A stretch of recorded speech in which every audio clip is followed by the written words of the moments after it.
বিশ্বনাথবাসী রাহমাতের নবীজি, প্রিয় নবীজির আদর্শকে অনুসরণ করতে নবীজি আল্লাহর কোরআন আমাদেরকে বলে দিলেন, কুল হুজুর আপনি বলে দেন, ইন কুনতুম তুহিব্বুনাল্লাহ ফাত্তাবিউনি ইউহিব্বুকুমুল্লাহ। কুল হুজুর আপনি বলে দেন, কেউ যদি আমি আল্লাহকে ভালোবাসতে চায়, কেউ যদি আমি আল্লাহকে ভালোবাসতে চায়, নবীজি আপনি বলেন উম্মতকে সেজন্য আপনার অনুসরণ করে, আপনাকে মহাব্বত করে। এই মহাব্বতটা দুই ধরনের, একটা মহাব্বতের জাতি আর একটা মহাব্বতের সিফাতি, গুণাবলীয় মহাব্বত। বলে গুণাবলীয় মহাব্বত কি? নবীজি দাড়ি রেখেছেন, আমরাও দাড়ি রাখি। নবীজি পাগড়ি পরেছেন, আমরাও পাগড়ি পরি। নবীজি ডান হাতে খানা খেয়েছেন, আমরাও ডান হাতে খাবার খাই। মারহাবা বলবেন না? না বাম হাত দিয়ে খান? বাম হাত দিয়ে কি এটা খাওয়ার জিনিস? ওটা তো বিশেষ স্থানে শৌচ কার্যের জন্য আমরা ব্যবহার করি। কথা ইসলাম কত সুন্দর আপনি দেখেন তো। যে হাত দিয়ে আপনি শৌচ কার্য ব্যবহার করবেন, সেই হাত দিয়ে আপনি কেমনে খাবেন? কিন্তু একটা রুচিরও তো দরকার। কথা ঠিক আছে না? ইসলাম এমন এক রুচি সম্মত ধর্ম যা আপনাকে শিখাইছে, যা আমরা জীবনে কোনোদিন কোনো ল্যাংটার সামনে মাথা নত করে পড়ে থাকি না যে বাবা সাধু তুমি আমার ভগবান। কি কথা কর না কেন? ইসলাম রুচি সম্মত ধর্ম, একটা একবারে রুচি সম্মত একটা ধর্ম, আপনি বুঝে যান এটা। ভালো করে শুনে যাবেন, রাহমাতের নবীজি দুই ধরনের মহাব্বত, মহাব্বতে সিফাতি, মহাব্বতে জাতি। মহাব্বতে সিফাতি কাকে বলা হয়? নবীজি ডান হাতে খাবার খেয়েছেন, আপনি ডান হাতে খান। নবীজি খানা গ্রহণের পরে বাসনগুলি একবারে পরিষ্কার করে খেয়েছেন, আপনিও সেইভাবে খান। দস্তরখানা বিছিয়েছেন, আপনিও বিছান। প্রিয় নবীজি এতই পরিচ্ছন্নতা পছন্দ করতেন। আত-তুহুরু শাত্রুল ঈমান, তিনি পবিত্রতাকে ইমানের অংশ বলে ঘোষণা দিয়ে গেলেন।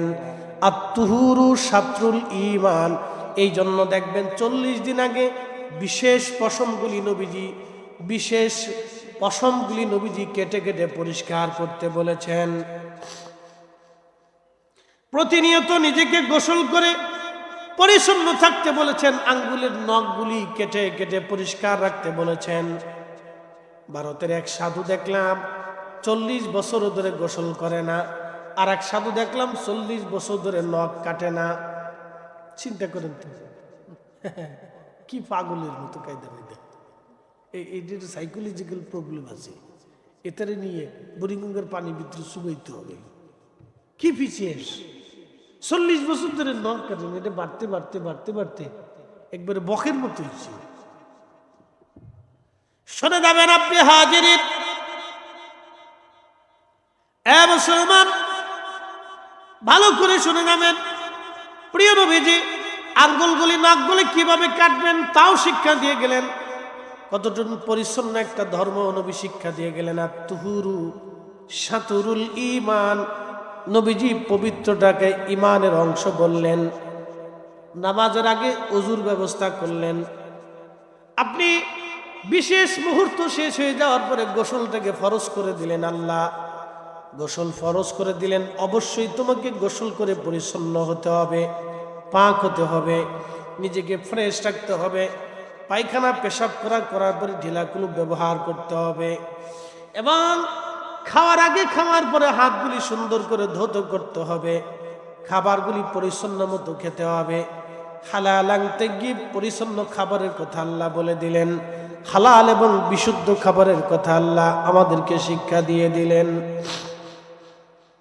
অবিশ্বাসবাসী ভালো করে শুনে যাবেন, প্রিয় নবী রাহমাতের নবীজি নিতে হাতে কলমে শিক্ষা দিলেন। আপনার বস্ত্র কেমন হবে, পোশাক যতই পুরাতন হোক না কেন, নবীজি ধুয়ে পরিষ্কার করে পরিচ্ছন্ন থাকতে বললেন, শিক্ষা দিয়ে দিলেন নবীজি। আহা, এই সুন্দর সুন্নতের নাম হচ্ছে মুহাব্বতে সিফাতি, সিফাতি মুহাব্বত। দেখেন প্রত্যেক নামাজের আগে নবীজি মেসাকের কথা বলে দিয়ে গেলেন। যদি সম্ভব না হয় তাহলে অন্তত একবার হলো প্রত্যেক দিন মেসাকের কথা বলে দিয়ে গেলেন। তুমি মেসাক করে তোমার মুখটাকে তুমি পবিত্র রাখো, যেন তোমার মুখ থেকে কোনো গন্ধ না আসে। বুঝে যান যে পবিত্র কিভাবে হতে হবে, পাক কিভাবে হতে হবে, সাফ কিভাবে হতে হবে। আমাদের রাসূল আমাদের শিক্ষা দিয়ে গেলেন। এই শিক্ষাটা ছিল পরম শিক্ষা, চরম শিক্ষা। নবীজি শিক্ষা দিয়ে গেছেন। আপনি তার আদর্শ বাদ দিয়ে দুনিয়ার আর কারো আদর্শের আপনার প্রয়োজন নেই। নবীর ইশকে জারু দিল ভাই, এ ভুবনে কাঁদে না। নবী প্রেমে জারু দিল ভাই, এ ভুবনে কাঁদে না। রোজ হাসরে ভাই জানতারা, নবীজির দেখা পাবে না। আল্লাহুম্মা সাল্লি আলা সাইয়্যিদিনা মাওলানা মুহাম্মদ ওয়া আলা আলি সাইয়্যিদিনা মাওলানা মুহাম্মদ। বাড়ি বাড়ি করো রে মন, বাড়ি ঘর তোমার না। যেই বাড়িতে শুইবারে মন, কবর তাহার ঠিকানা। আল্লাহুম্মা সাল্লি আলা সাইয়্যিদিনা মাওলানা মুহাম্মদ ওয়া আলা আলি সাইয়্যিদিনা মুহাম্মদ। লা ইলাহা ইল্লাল্লাহ, লা ইলাহা ইল্লাল্লাহ, লা ইলাহা হাসবি রাব্বি জাল্লাল্লাহ, মা ফি কলবি গায়রুল আহানুর মুহাম্মদ, ওরি নূর মুহাম্মদ, ওরি লা ইলাহা ইল্লাল্লাহ, লা ইলাহা লা ইলাহা ইল্লাল্লাহু মুহাম্মাদুর রাসূলুল্লাহ। পড়ি সাল্লাল্লাহু আলাইহি ওয়াসাল্লাম। কালিমাতুশ শুকুর সে রবের আসমানে, যিনি হযরত শাহ পরান রহমতুল্লাহ বিএস হাফিজিয়া দাখিল মাদ্রাসার হিফজ সম্পন্নকারী ছাত্রদের দস্তরবন্দি পাগড়ি প্রদান উপলক্ষে ২৭তম বার্ষিক ওয়াজ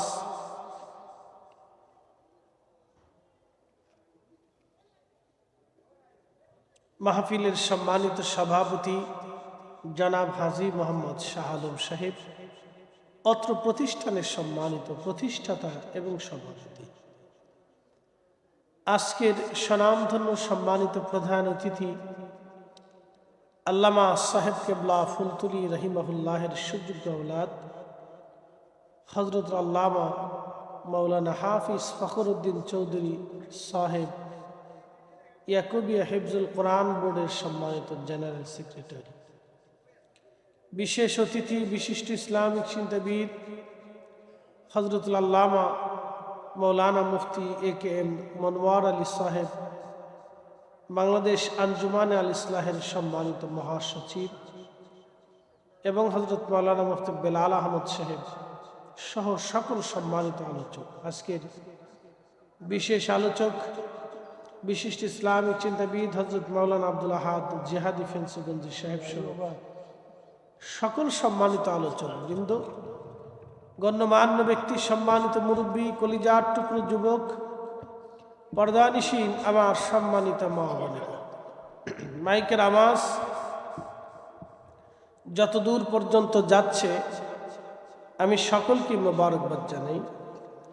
শুকরিয়া করি সেই রবের আসমানে, যিনি বহু মানুষের ভিড় ঠেলে ঘর থেকে, বাড়ি থেকে, বিভিন্ন স্থান থেকে জুদা করে, আলাদা করে আল্লাহ আপনাকে এবং আমাকে তার বেহেশতের বাগানের জন্য পছন্দ করলেন, কবুল করলেন। সেই জন্য মনিবের আসমানে বুলন্দ আওয়াজে একসাথে আমরা আওয়াজ তুলে বলি আলহামদুলিল্লাহ। আপনাদেরকে একটা প্রশ্ন করি, মেলার ভিতরে মানুষ বেশি হয় না মাহফিলের প্যান্ডেলে বেশি হয়? এখান থেকে বোঝা গেল মানুষের দিলটা হচ্ছে মন্দপ্রবণ।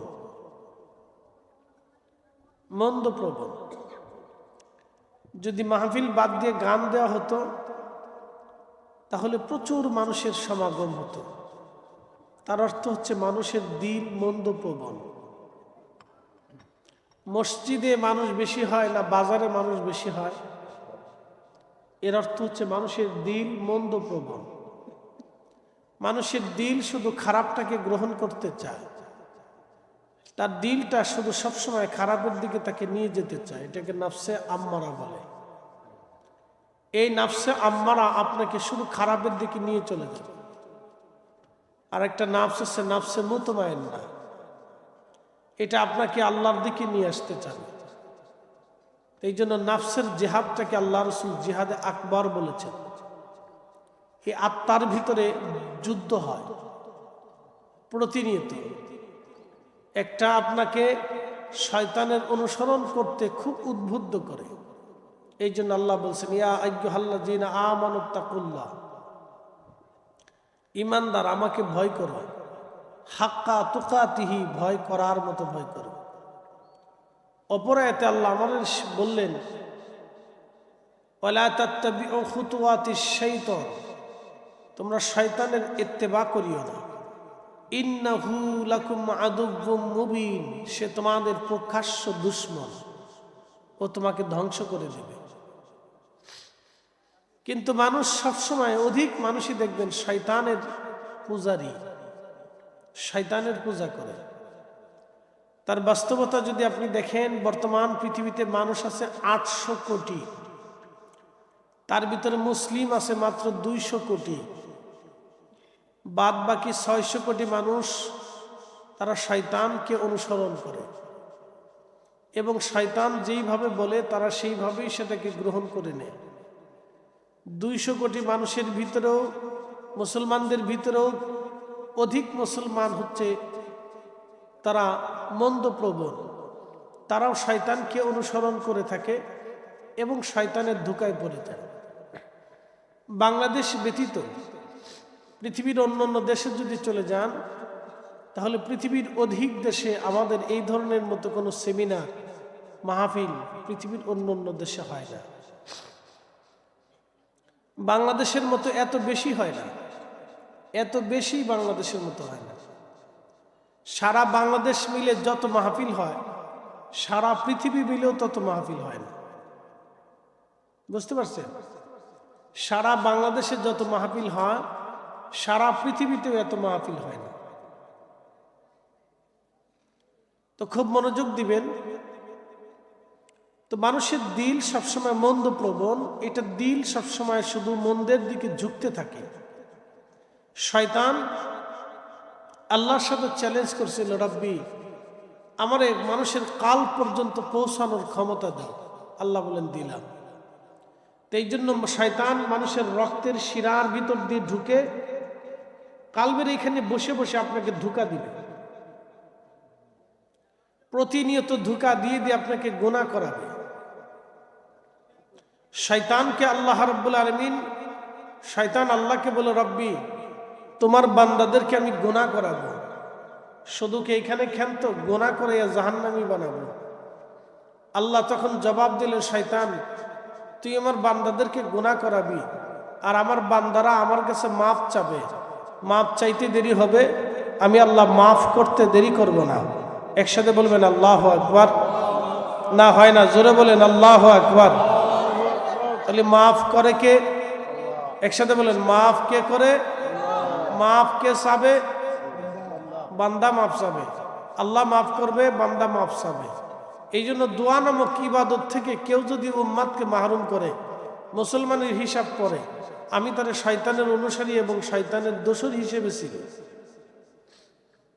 এখন আপনার কাছে যদি অনেক বড় শায়েখ হয়, হতে পারে, সেটা আপনার ইচ্ছা, কিন্তু আমি তাকে শয়তান হিসেবে জানি, কারণ সে চাচ্ছে উম্মাদকে ধ্বংস করে দেওয়ার জন্য। তো খুব মনোযোগ দিবেন। আমি মহাগ্রন্থ পবিত্র কোরআন থেকে আপনাদের সামনে একটা আয়াত উপস্থাপন করেছি। আমার আলোচ্য বিষয়ের প্রতি আমি আমার আলোচনার দিকে নিয়ে চলে যাব।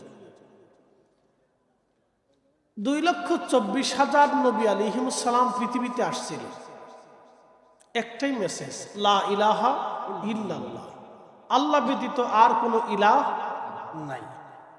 আপনারা দেখেন আমাদের দেশে সনাতনী আছে, যাদেরকে আমরা হিন্দু বলে চিনি। তাদের ভিতরে এক দল আছে নাগা সাধু, সারা জীবনই উলঙ্গ থাকে, কোনো কাপড় চোপড় পরে না। আচ্ছা বলেন তো, পৃথিবীতে জাতিসংঘের সমস্ত দেশের প্রধানরা বসলো, জ্ঞানী গুণীরা ধরেন বসলো, জাতিসংঘে বসে তারা সিদ্ধান্ত নিল যে আমরা এমন একজন গণ্যমান্য ব্যক্তির আদর্শ পৃথিবীতে বাস্তবায়ন করতে চাই, যার আদর্শ বাস্তবায়ন করলে মানুষ সুখে থাকবে। তো সবাই প্রস্তাব দিল, এই যে নাগা সাধু আছে, ল্যাংটা সাধু, তোমরা তাদের আদর্শ বাস্তবায়ন করো। এখন এই ল্যাংটা সাধুর আদর্শ যদি পৃথিবীতে বাস্তবায়ন করতে হয়, তাহলে পৃথিবীতে কাপড় বলে কিছু থাকবে? সবাইকে ল্যাংটা হতে হবে। কথা ঠিক আছে না ভাই? তাহলে বোঝা গেল এই নেগা সাধু, ল্যাংটা সাধুর আদর্শ পৃথিবীতে বাস্তবায়ন করা সম্ভব না। এখন ধরেন সবাই মিলে আবার বসলো, তাহলে আমরা কার আদর্শ বাস্তবায়ন করব? তখন তারা সিদ্ধান্ত নিল যে আমাদের সনাতনীদের ভিতর আরেকটা সাধু আছে, তারা 40 বছর ধরে সারা জীবনে গোসল করে না। তো এই গোসলবিহীন যে সাধু আছে, আমরা তাদের আদর্শ বাস্তবায়ন করব। এখন এটা সবাই মিলে বসে গেল, তখন চিন্তা করলো তাহলে এর আদর্শই বাস্তবায়ন করি। তাহলে পৃথিবীতে যদি এই আদর্শ বাস্তবায়ন করতে হয়, তাহলে 800 কোটি মানুষের গোসলবিহীন থাকতে হবে, তাহলে সাবান কোম্পানির যান শেষ। কথা ঠিক আছে? শ্যাম্পু কোম্পানিও শেষ।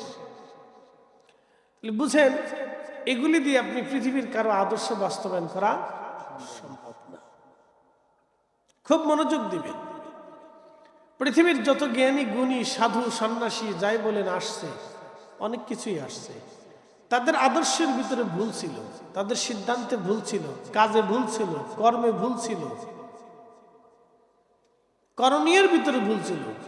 পৃথিবীতে একজন ব্যক্তি যার জীবনে, কাজে, কর্মে, উঠা বসায়, সমাজে, রাষ্ট্রে, যুদ্ধে, জিহাদে, জীবন পরিচালনায়, স্ত্রীতে, সন্তানে, ব্যবসা বাণিজ্যে, পশুপালনে, এমন কোনো সেক্টর নাই, এমন কোনো বিষয়ই নেই যেই বিষয়ের উপরে তিনি উম্মতকে শিক্ষা না দিয়েছেন।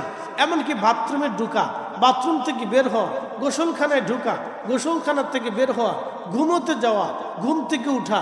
একজন মানুষ ঘুমোতে যাওয়ার পর থেকে, ঘুম থেকে উঠার পর থেকে পরবর্তী ঘুমোতে যাওয়া পর্যন্ত কি করবে, তার করণীয় কি, রাষ্ট্র কেমনে চলবে, সমাজ কেমনে চলবে, জীবন কেমনে চলবে, সংসার কেমনে চলবে, ব্যবসা কেমন হবে, বাণিজ্য কেমন হবে, কৃষিখাত কেমন হবে, বাচ্চা কাচ্চা কেমন হবে, লেখাপড়া কেমন হবে, চাল চরিত্র কেমন হবে, বড়দের সাথে কেমন, ছোটদের সাথে কেমন, পাগল, পশু পাখি, প্রাণী, যা কিছু আছে, এমন কোনো বিষয় নেই যে বিষয়ে আমাদের রসুল আমাদের শিখাই না দিয়ে গেছে। অতএব ওনার আদর্শই হচ্ছে শ্রেষ্ঠ আদর্শ। কথা বলেন ঠিক না বেটে? বাদ বাকি আপনি যা চিন্তা করেন সব বৃথা। আপনি যা চিন্তা করেন সব বৃথা। কোনো চিন্তাই আপনার কাজে লাগবে না, কোনো চিন্তাতেই আপনি সাকসেস হবেন না। প্লেটো, ওনার আদর্শ নিবেন, খুঁজে দেখেন ওনার আদর্শের ভিতরে ঝামেলা আছে। বিজ্ঞানী আইনস্টাইন, এটার আদর্শ নিবেন, এতে তো পারমাণবিক বোমা তৈরির সিস্টেম শিখিয়ে দিয়ে গেছে। তো এটার একটা যদি ফুটানো যায় তো বাংলাদেশ শেষ। তো যেই বেটা মানুষ মারার কারখানা তৈরি করে দিয়ে গেল, তার আদর্শ দুনিয়াতে কেমনে বানানো যায় বলেন তো? পৃথিবীর ওই নিকৃষ্ট বিজ্ঞানী যেই পারমাণবিক বোমাটা তৈরি করে দিয়ে পৃথিবীটাকে অস্থিতিশীল বানায় তুই গেছে, মানব গোষ্ঠীকে হুমকির সম্মুখীন করে রেখে দিয়ে গেছে। ওই নিকৃষ্ট বিজ্ঞানী যে তার মেধা দিয়ে মানব জাতিকে ধ্বংস করে দেওয়ার জন্য সে পরিকল্পনা করে গেছে, ওই বিজ্ঞানী সেরা বিজ্ঞানী যে বিজ্ঞান তার মেধা দিয়ে মানুষের জন্য চিকিৎসা জ্ঞান নির্মাণ করে দিয়ে মানুষের শান্তির জন্য, পশু পাখির শান্তির জন্য চিকিৎসা বিদ্যা চালু করে দিয়ে গেছে, এই সেই বিজ্ঞানী মুসলিম যিনি ইবনু সিনা। একসাথে চিৎকার মেরে বলবেন আল্লাহু আকবার।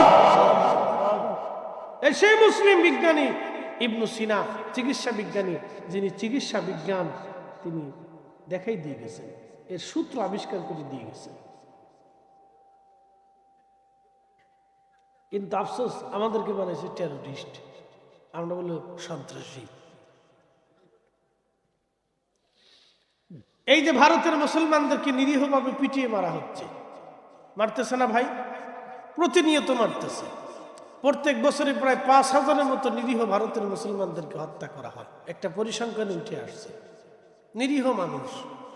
কয়দিন আগেও দেখছেন, প্রতিনিয়ত দেখা যায় ২ দিন পর পর, ১ দিন পর পর নিরীহ মুসলমানদেরকে হত্যা করা হচ্ছে, পিটানো হচ্ছে, মারা হচ্ছে। ভারতে একটা নারী বুরকা পরে রাস্তা দিয়ে হাঁটলে, বাসে চললে, ট্রেনে চললে তার যে কি করুণ পরিণতি হয় তার কোনো হিসাব নাই, তার জীবনের কোনো নিরাপত্তা নেই। উগ্র হিন্দুত্ববাদীরা তাদেরকে প্রতিনিয়ত কষ্ট দেয়। মুসলিম দাড়ি টুপি মাথায় থাকলে তো কোনো বক্তব্যই নেই।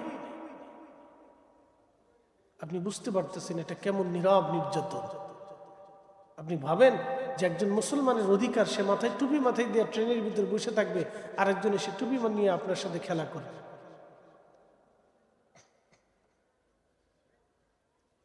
একজন মুসলমানের খাবারের অধিকার পর্যন্ত কেড়ে নেওয়া হয়েছে।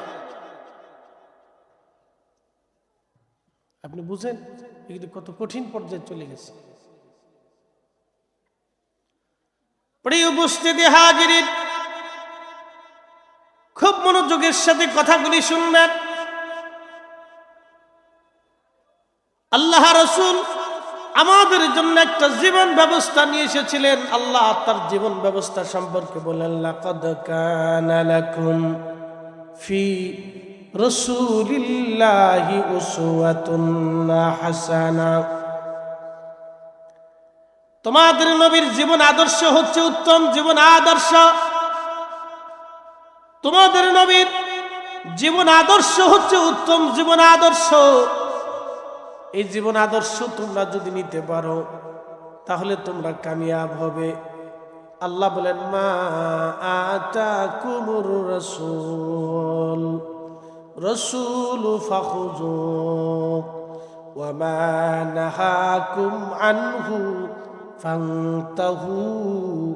নবী করেন নাই, করার অনুমতি দেন নাই, মৌন সম্মতি দেন নাই, তোমরা সেটা ছেড়ে দাও। নবী করেছেন, করার অনুমতি দিয়েছেন, মৌন সম্মতি দিয়েছেন, তোমরা সেটা করো।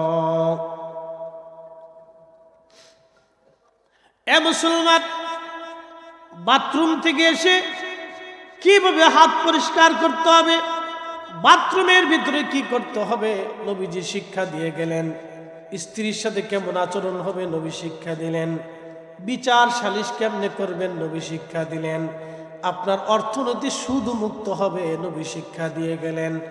সুদ আল্লাহ কেন হারাম করলেন, ব্যবসা কেন আল্লাহ হালাল করলেন, সুদ কেন হারাম করলেন, আমি আপনাদেরকে একটা পরিসংখ্যান বোঝাই। সুদের যারা ব্যবসা করে তাদের সিস্টেম হলো, আপনি আমার কাছ থেকে 1 লক্ষ নেন, কিন্তু মাস শেষে 1,20,000 টাকা আপনি আমাকে 20,000 টাকা অতিরিক্ত লাভ দিবেন। টাকা দিয়ে টাকার ব্যবসা, বুঝে যান, টাকা দিয়ে টাকার ব্যবসা। যিনি টাকা সুদে দিচ্ছেন তিনি লাভবান হচ্ছেন।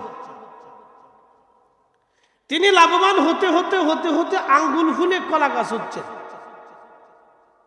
শত শত কোটি কোটি টাকার মালিক তিনি হয়ে যাচ্ছেন। যার টাকা আছে তিনি শুধু ধনী হবে, যার টাকা নাই সে ওই টাকা নিয়ে ওই যে সুদের হার ঘান টানতে টানতে তার জীবন শেষ হয়ে যাবে। এই যে মানব জীবনের কষ্ট, মানুষের জীবনের কষ্ট, মানুষের উপরে এই জুলুম চাপায় দেওয়া, এই জন্য ইসলাম টাকা দিয়ে, টাকার ব্যবসা, সুদের ব্যবসাকে ইসলাম হারাম করে দিছে। একসাথে বলবেন আল্লাহু আকবার। না হয় না, আর একটু জোরে বলেন।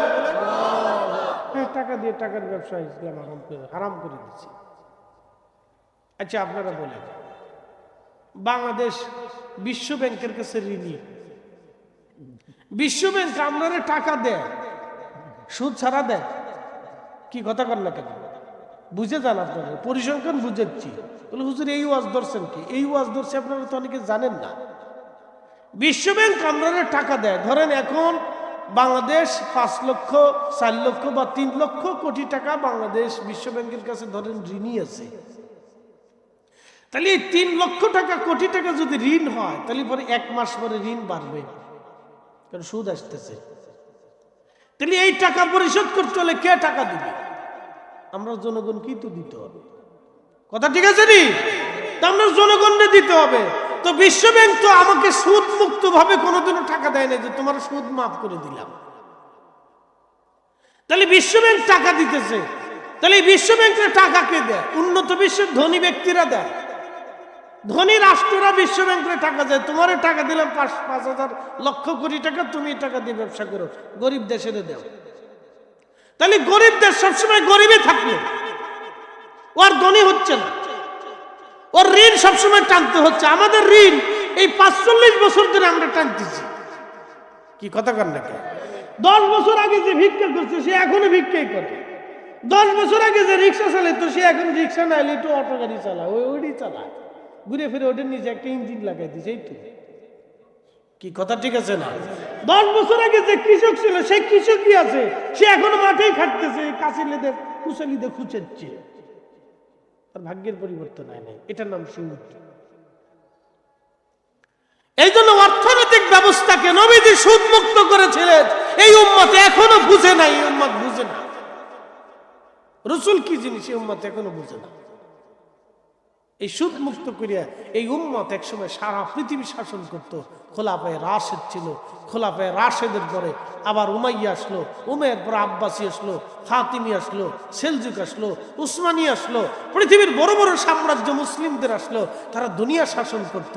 সেই সময় সুদ ছিল না, সুদ ছিল। মনে রাখবেন, বিশ্ব ব্যাংক আমরা ঋণ দেয়, এমনি এমনি দেয় না, লাভে দেয়। চীন আমরা ঋণ দেয়, এমনি এমনি দেয় না, লাভে দেয়। আমেরিকা আমরা ঋণ দেয়, এমনি এমনি দেয় না, লাভেই দেয়। ভারতও যদি ঋণ দেয় এমনি হুদে মুখে দেয় না, লাভেই দেয়। 1 লক্ষ কোটি টাকা যদি ঋণ দেয় তো প্রত্যেক মাসে মাসে সুদ পড়ে, তার দেশের রেমিটেন্স যায়। আমার দেশের ওই কৃষকের কৃষকই করা লাগে, ও কামলাই দিতে হয়, বিদেশে যে কাজ করার কাজই করতে হয়।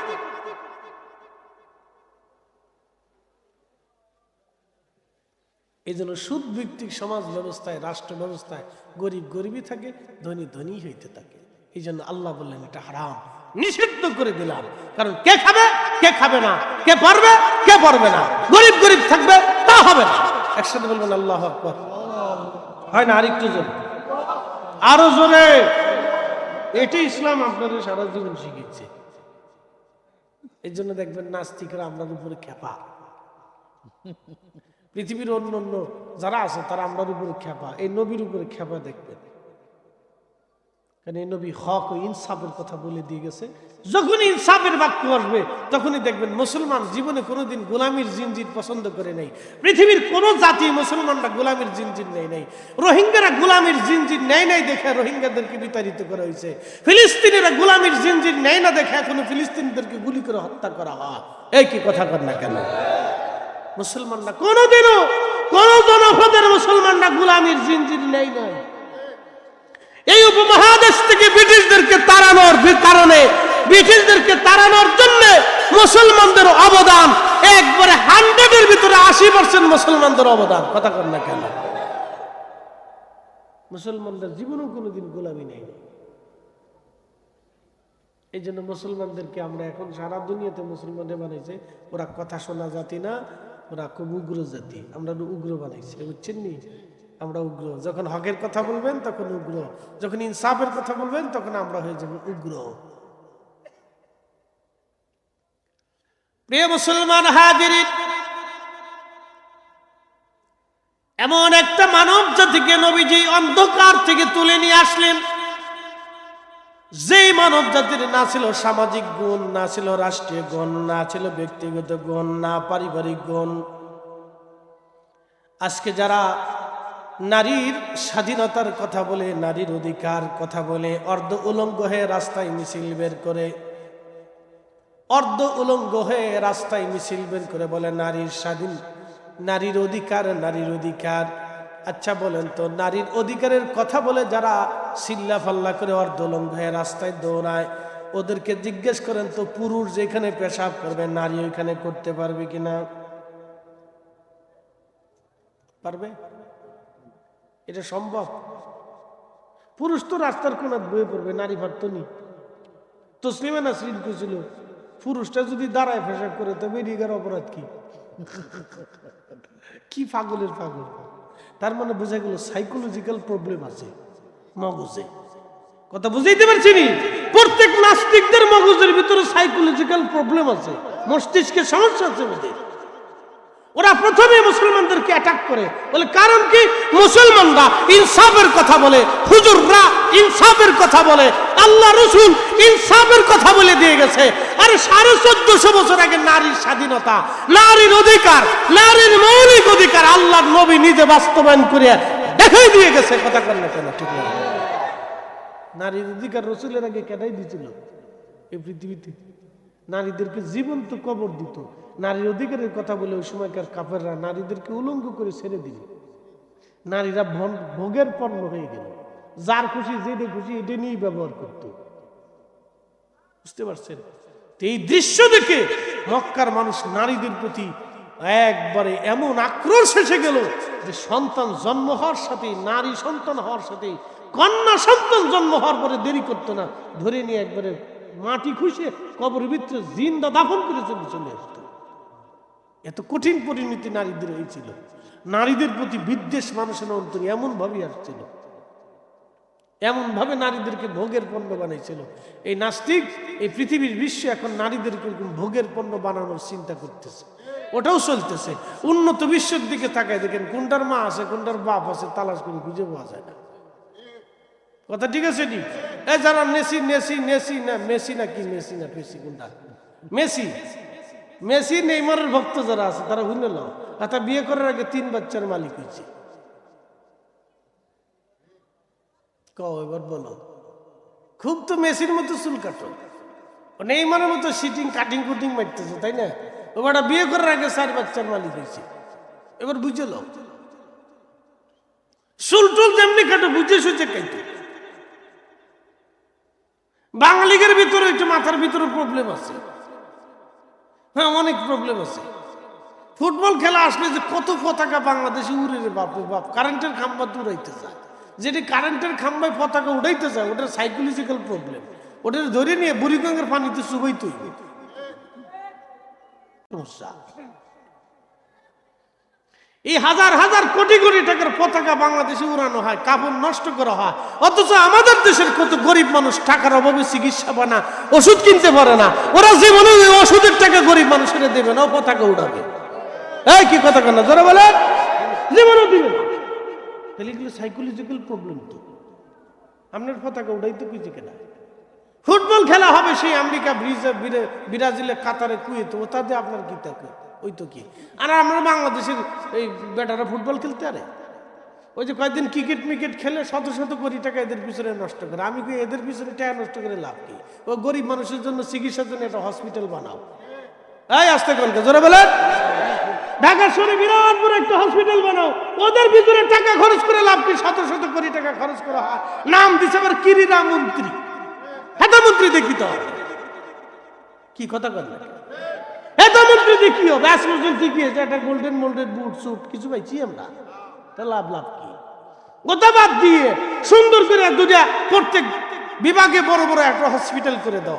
আমাদের দেশের বড় বড় মেধাবী ডাক্তার যারা তৈরি হয় তাদেরকে প্রোটোকল দাও, তাদেরকে সুযোগ সুবিধা দাও, তারা যেন বিদেশে না যাইতে না পারে। এক একজন ডাক্তার যদি বিদেশে যাইয়া মাসে 5 লক্ষ টাকা বেতন পায়, তাহলে তুমি তার 5 লক্ষ টাকা বেতন দাও, তাহলে এই ডাক্তার আর বিদেশে যাবে না। আর আমরা চিকিৎসা করার জন্য 2 দিন পর ভারতের দণ্ড ধরতে হবে না। কি কথা ঠিক আছে নি? আমরা ভারতের দণ্ড ধরতে যাবো, কিসের জন্য যাবো? আমরা কি মেধা নাই? আমরা কি ডাক্তার নাই দেশে? আমরা কেন আমেরিকা যেতে? এটা করতে হবে। নাম দিচ্ছি কিরিডা, সাতা জীবনে কিছু পাইল না, খালি ব্যাট বলই খেলাইলো আর পোলাপানের সময় নষ্ট করলো। কত দিদি রাত ঘুরে মোবাইল খাইতে পারি দেয় আর কান্দে সকালবেলা। কি তো হয়েছে রে? ঠিকই গেছি।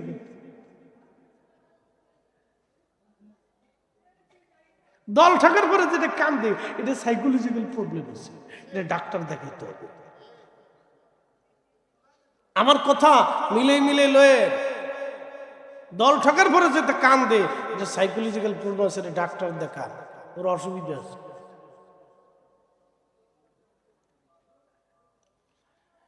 হাজিরিন, ভালো করে শুনে যাবেন, মনে কিছু নিয়েন না। অনেক কথাই বলে ফেললাম আমি। বলে হুজুর খেলার বিরুদ্ধে লাগলেন কেন? এই জন্য লাগলাম, এতটা বছর খেলা দেখলাম কিন্তু জিতলো না, এর পিছনে লেগে গেছি। যা, আমি জীবনে ঠিক মতো খেলা কোনোদিন দেখিনি। খালি গত বিশ্বকাপ যেই দিন খেলা হয়েছিল সেই দিন আমি মাহফিল করছিলাম বরিশাল, ওয়াজ করছি বরিশাল। দূর তোর খেলার গোষ্ঠী কিনে ওটা দিয়ে লাভ নেই। যে বেটা বিশ্বকাপ জিতবে এ বেটা লাভ হবো, আমার কি তা? বাঙালিরা দেখি কেউ শীতকের ফিরে কাঁদে, কেউ লাইটায়, কেউ আবার দল জিতলে বলে লুঙ্গির কাপড় খুলে মাথার উপর ঘুরাচ্ছে, জিতছে ও আবার খেতে দিয়ে গরু একটা জবাই করে আমার দল জিতছে, খাওয়াইলই শতানে লাশ আর কয় দেখছো তুমি দোস্ত, তুই তো আমার বন্ধু রে। এগুলি সাইকোলজিক্যাল প্রবলেম, অসুস্থতা। এগুলি বাদ দিয়ে গরিব মানুষকে খাওয়া, মিসকিনরে খাওয়া, গরিবরে খাওয়া, গরিবের চিকিৎসা করা, অসুস্থর সেবা দান করে। গরিব মা টাকা পায় না, ভাত পায় না, খাইতে পায় না, তার ঘরে খাবার দিয়ে আসে। ঘর যদি না থাকে সুন্দর একটা ঘর বানাই দেন। এটা গরু মরু মাইরে টাকা পয়সা নষ্ট করে কোনো লাভ নাই। যা কই এটা শুনে, এই জন্য 1450 বছর আগে রাসূল আপনারা আদর্শ শিক্ষা দিয়ে গেছে। একসাথে বলবেন আল্লাহু আকবার। না, নবী আদর্শ শিক্ষা দিয়ে গেছে। আরে রাসূলের দরজা থেকে তিনি এমন এক রাসূল, নিজে পেটের ভিতরে পাথর চাপা দিয়ে বেঁধে রাখতেন, কিন্তু তার দরজা থেকে কোনোদিন কাউকে ক্ষুধার্ত পাঠাইতেন। একসাথে বলবেন আল্লাহু আকবার।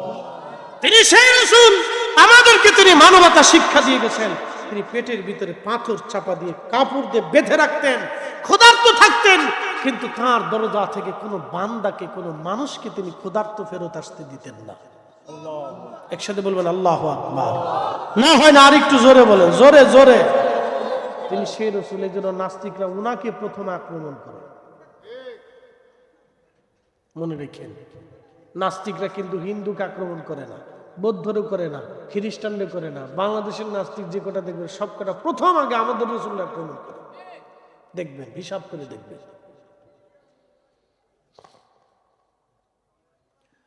মুসলমান হাজিরিন, ভালো করে শুনে যাবেন। মুসলমানেরা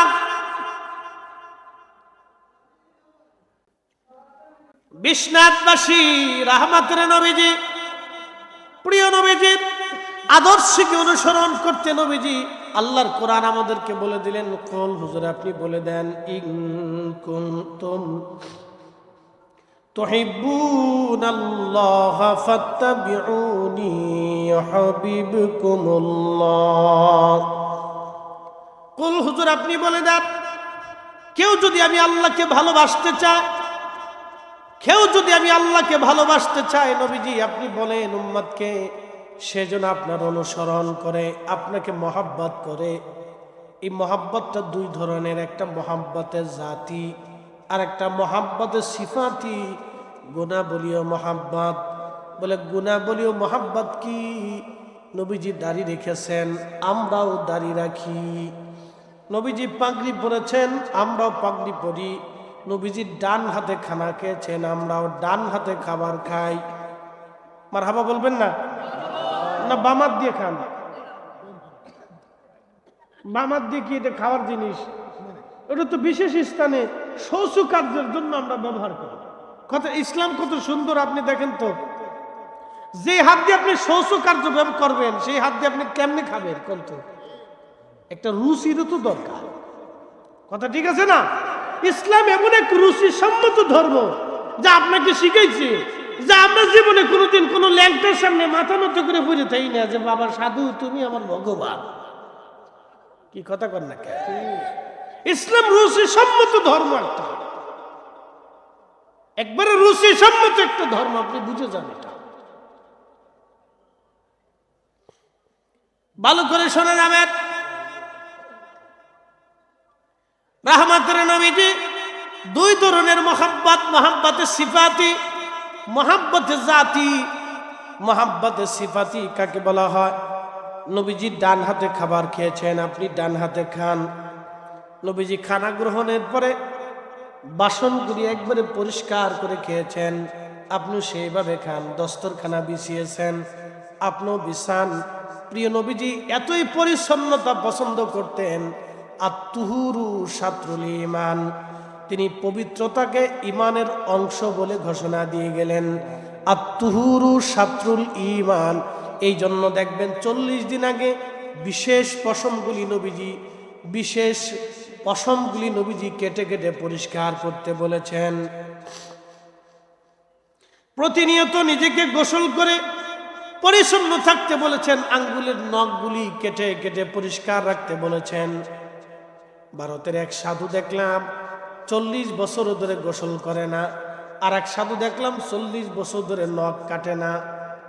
চিন্তা করেন তো, কি পাগলের মতো কায়দা কায়দা।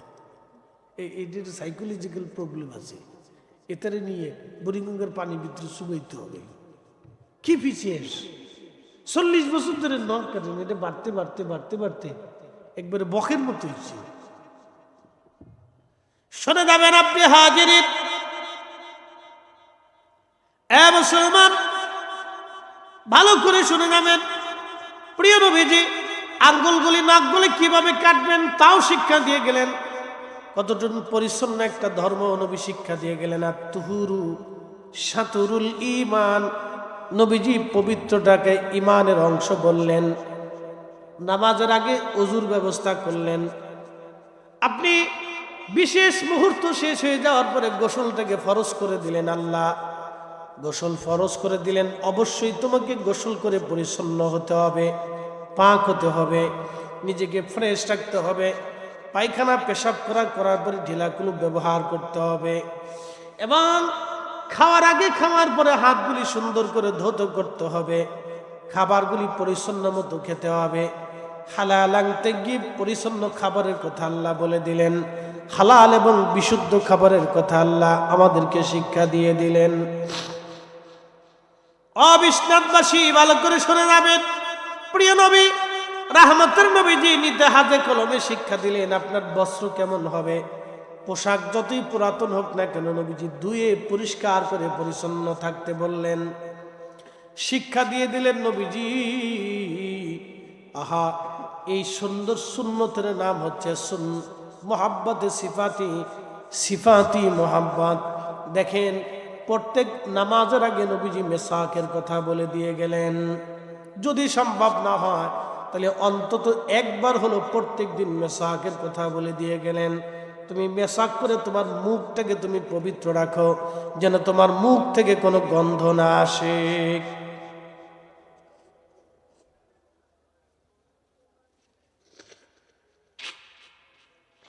পবিত্রতা কিভাবে শিখতে হবে আল্লাহ রাসূল আমাদেরকে হাতে কলমে শিখিয়েছে। বুঝে যান যে পবিত্র কিভাবে হতে হবে, পাক কিভাবে হতে হবে, সাফ কিভাবে হতে হবে। আমাদের রাসূল আমাদের শিক্ষা দিয়ে গেলেন। এই শিক্ষাটা ছিল পরম শিক্ষা, চরম শিক্ষা। নবীজি শিক্ষা দিয়ে গেছেন। আপনি তার আদর্শ বাদ দিয়ে দুনিয়ার আর কারো আদর্শের আপনার প্রয়োজন নেই। আমাদের দাড়ি দেখলে অনেকেই মনে করে এটা উবরা জুবরা। আচ্ছা, আমাদের দাড়ি দেখলে ভাবে যে এই লোকটা বুঝি উবরা জুবরা, এই দুনিয়ার বর্তমান সিচুয়েশন সমাজ সমাজ কিছু বুঝে না। আচ্ছা আমি বলি, যারা আমাদের দাড়ি দেখলে উবরা জুবরা সমাজ সমাজ বুঝে না মনে করে, তাহলে যেই বেডিরা উন্নত বিশ্বে হাফ প্যান্ট পরে ল্যাংটায় ঘুরে ও বেডির অবস্থা কি থাকবে? যে বেটা হাফ প্যান্ট পরে রাস্তা দিয়ে ঘুরে সেই বেটার অবস্থা কি তা আমার বুঝায় যে সে তাহলে কোন সংস্কৃতি গ্রহণ করলো, কোন ভদ্রচিত্ততা গ্রহণ করলো যে তার নারী অর্ধ উলঙ্গ হয়ে রাস্তা দিয়ে চলতেছে। কুত্তা চিন্তা করে যে আমার তো কাপড় চোপড় নাই, আমরা তো কাপড় চোপড় বানাইতে পারি না, লেগে ল্যাংটা থাকে। তো তোরা মানুষ কাপড় চোপড় বানানোর পরে তোরা কেমনি ল্যাংটা থাকস? মানুষ যে সময় কাপড় চোপড় ছিল না তখন কাপড় চোপড় বিহীন থাকতো। মানুষের কাপড় চোপড় হলো তো মানুষ কেন উলঙ্গ থাকবে? মানুষ কেন উলঙ্গ থাকবে বলেন তো? মানুষের পোশাক যখন আসলো তখন মানুষের তো পোশাক পরিচ্ছন্ন ব্যবহার করে মানুষ তার নিজেকে ঢেকে ঢুকে চলাটাই তো শ্রেয়।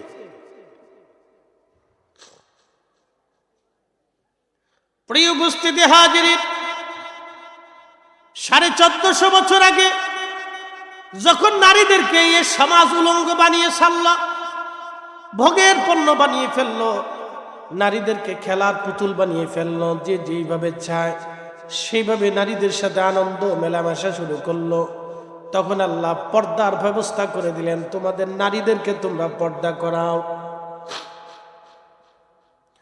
নারীদেরকে ভোগের বস্তু বানাইও না, পর্দার আবৃত্তি নিয়ে যাও।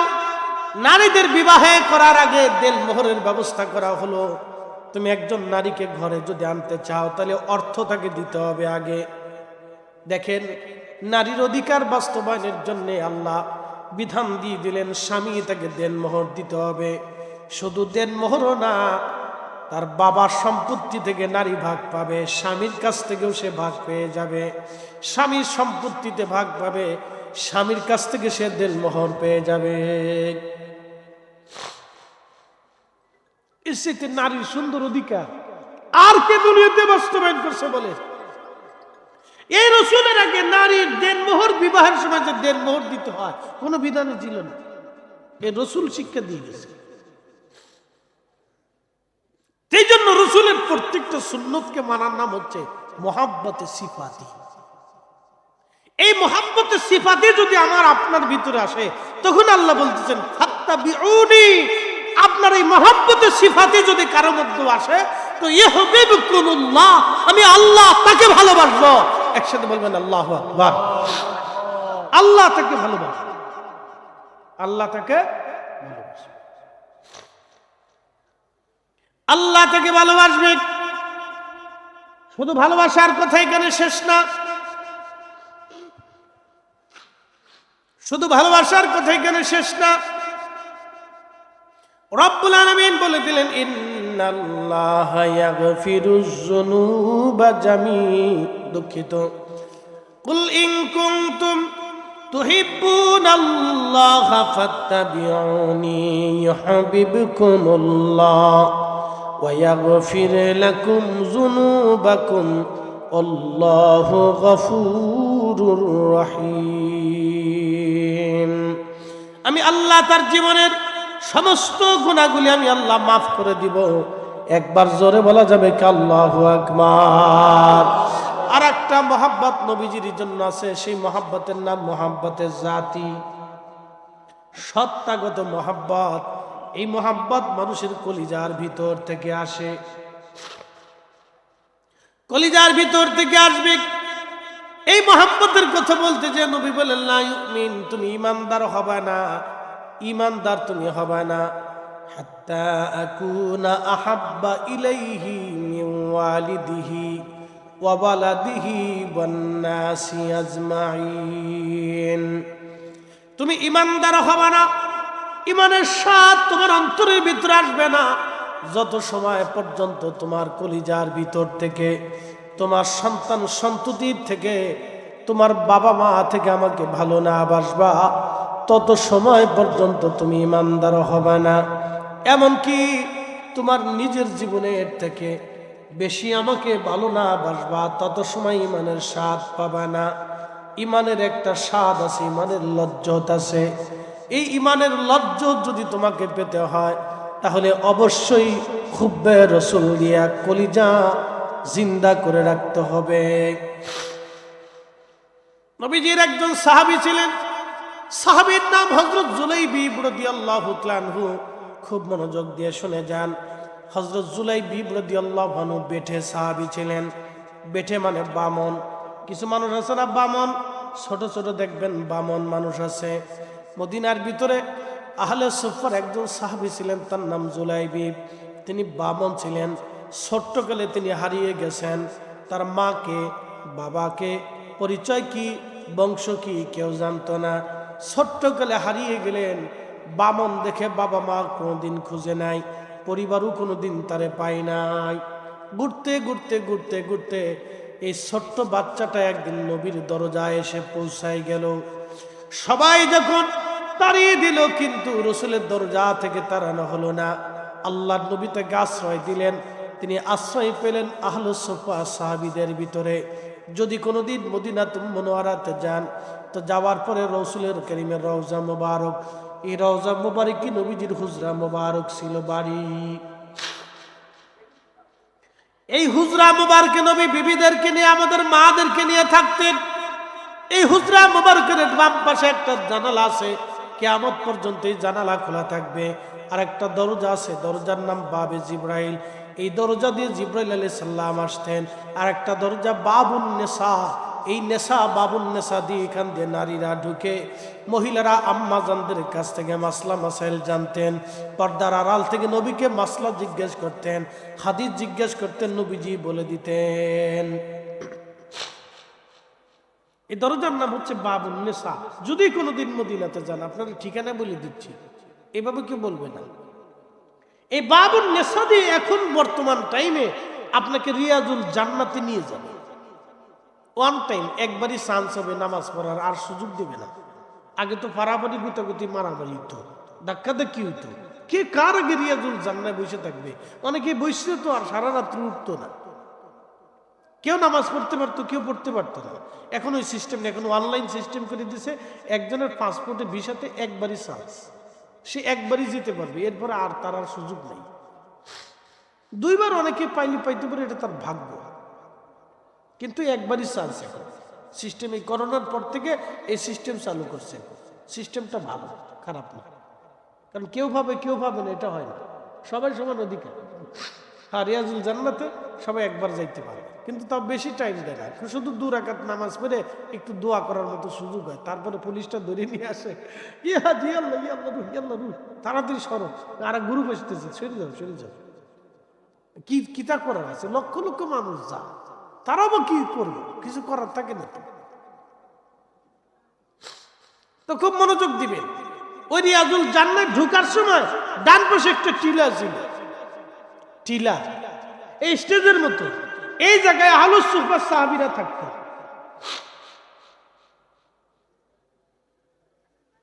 এই জায়গাতে আহলুস সুফা সাহাবীরা থাকতো। এই আহলুস সুফা সাহাবীরা এখানে থাকতো। এই আহলুস সুফা সাহাবীরা এখানে থাকতো। আহলুস সুফা মানে তাদের বাড়ি নাই, ঘর নাই, জমি নাই, জাতি নাই, স্ত্রী নাই, পুত্র নাই, সম্পদ নাই, কিছু নাই। এখানে কোনো সময় 80 জন, কোনো সময় 150 জন, 200 জন সাহাবী আসতো। এখানে তৎকালীন সময় একটা গাছ ছিল, এই গাছের নিচেই সাহাবীরা বসবাস করত। তাদের কোনো ঘর ছিল না, এই গাছের নিচেই তারা ঘুমাইতো। মসজিদে নববীতে তাদের বাসস্থান ছিল। মাঝে মধ্যে মসজিদে নববীর বারান্দায় তারা যা ঘুমাইতো।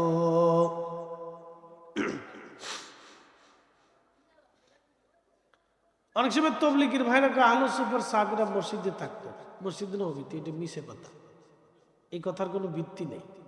আহলুস সুফার সাহাবীরা এই গাছের নিচে থাকতো, মনে রেখে। এখানে একটা গাছ ছিল, এই টিলা আছে মদিনাতে, যদি যান তো এই জায়গা এখনো আছে, ওটার ঘিরে রাখছে। আহলুস সুফার সাহাবীদের জায়গায় এখানে একটা গাছ ছিল, এই গাছের নিচে তারা বসবাস করত। আর মসজিদের নববীতে যাইয়া নবীর দরজায় যা তারা মাসলা মাসাইল শিখতো, হাদিস শিখতো। এই আহলুস সুফার একজন সাহাবী ছিলেন, তার নাম হযরত আবু হুরায়রা রাদিয়াল্লাহু আনহু। তিনি মুহাদ্দিসুদ দুনিয়া, সমস্ত দুনিয়ার মুসলমানদেরকে তিনি হাদিস শিখিয়েছেন। প্রায় 5000 হাদিস বর্ণনা করেছেন। একসাথে বলবেন আল্লাহু আকবার। তিনি এমন সাহাবী যিনি বেশি সংখ্যক হাদিস ওনার থেকে আসছে। আরেকজন আম্মা জান আয়েশা সিদ্দিকা, তিনি এই উম্মতের উস্তাজা, সারা পৃথিবীর সমস্ত নারীদেরকে এবং এই উম্মতকে তিনি হাদিস শিক্ষা দিয়েছেন। 2200টা হাদিস তিনি বর্ণনা করছেন। এই উম্মতের উস্তাজা আম্মা জান আয়েশা সিদ্দিকা রাদিয়াল্লাহু তাআলা আনহা, এই উম্মতের উস্তাজা তিনি, হাদিস শিক্ষক, হাদিসের শিক্ষিকা ছিলেন তিনি। প্রিয় নবীর কথা উনি উম্মতকে শিক্ষা দিয়ে গেছে। ওই হুজরা শরীফে বসে বসে, নবীজি রওজা শরীফের পাশে বসে বসে উনি হাদিস শিক্ষা দিতেন। পর্দার আড়াল থেকে সাহাবীদেরকে হাদিস শোনাইতেন যে আল্লাহ রসুল এটা এটা বলছেন, আল্লাহ নবী এটা এটা বলছেন। আর উম্মত তাকে এতটাই বিশ্বাস করতেন যে আম্মা জান আয়েশা বলেছেন, আর কোনো বক্তব্য নেই। একসাথে বলবেন আল্লাহু আকবার। না হয় না, আরো জোরে, জোরে বলেন, জোরে জোরে জোরে জোরে। আর আমরাও সাহাবীদেরকে এমন বিশ্বাস করি। ওয়ান আবি হুরায়রা রাদিয়াল্লাহু আনহু, ওয়ান আবি সাঈদ আল খুদরি রাদিয়াল্লাহু আনহু। এইভাবে কোন সাহাবীর থেকে যখন হাদিস আসছে, তখন এই উম্মত সাহাবীদেরকে 100% পিওর বিশ্বাস করেছে যে সাহাবী বলেছে, আর কোনো বক্তব্য নেই। একসাথে বলবেন আল্লাহু আকবার। কে বলেছে? সাহাবী বলেছে, আর কোনো বক্তব্য। সাহাবীদেরকে উম্মত এতটা বিশ্বাস করে যে লা শাক ওয়ালা রাইবা যালিকাল কিতাব। আল্লাহ রাব্বুল আলামিন বলেন রাদিয়াল্লাহু আনহুম ওয়া রাদু আন, আমি তাদের উপরে খুশি, তারাও আমার উপরে খুশি। যালিকা লিমান খাশিয়া রাব্বা, কারণ তারা আমি আল্লাহকে ভয় করত। সার্টিফিকেট কে দিছে? আল্লাহ। জোরে বলেন। আপনার ব্যাপারে সার্টিফিকেট নাই, কিন্তু সাহাবীদের ব্যাপারে সার্টিফিকেট আছে। সাহাবীরা জীবন দিত, মিথ্যা বলতো না। আর আমরা ফার্স্ট ইয়ার লেগে মিছে কথা কই, মুর্শিদের জায়নামাজে বইসে মিথ্যা কথা কই। Made in Bangladesh. এটা জায়নামাজে বইসে মিছে কথা কই। মুর্শিদের টুপি মাথায় দিয়ে আইসে নামাজ পড়ে জুতা চুরি করে।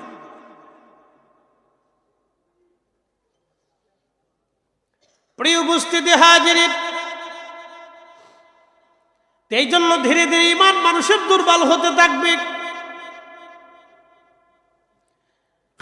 খায়রুল কুরুনি সুম্মাল্লাযীনা ইয়ালুনাহুম সুম্মাল্লাযীনা ইয়ালুনাহুম।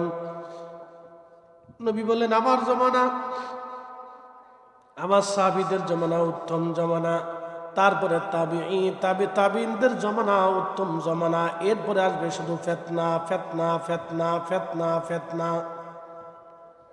প্রচুর পরিমাণে ফিতনা আসবে, ফিতনা ফিতনা ফিতনা ফিতনা। বন্ধু, খুব মনোযোগ দিয়ে কথাগুলি শুনে যাবেন। সাহাবীরা এতটা সম্মানিত ছিলেন, আল্লাহ তাদেরকে এতটাই ভালোবাসতেন, আর এই উম্মত তাদেরকে এতটা বিশ্বাস করতেন। কোন সাহাবী থেকে হাদিস আসার পরে আর কেউ কোনো কথা বলতেন না, সাহাবী বলেছে এটাই সত্য। এই সাহাবীদের মধ্যে একজন সাহাবী জুলাইবি, বামন বেঠে, 1 নম্বরে বামন, 2 নম্বরে নিগ্রো কালো, 3 নম্বর সহায় সম্বলহীন গরিব দরিদ্র, 4 নম্বর পিতা মাতা বংশ পরিচয় কেউ জানতো না। কোথায় তার ঠিকানা, কোথায় তার ঘর, কোথায় তার বাড়ি কেউ জানতো না।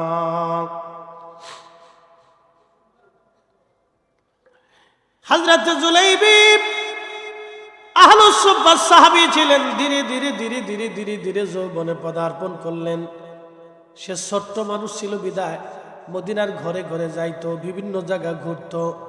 সবাই ছোট্ট বামন দেখে তার নিয়ে আনন্দ করত, হাসি তামাশা করত।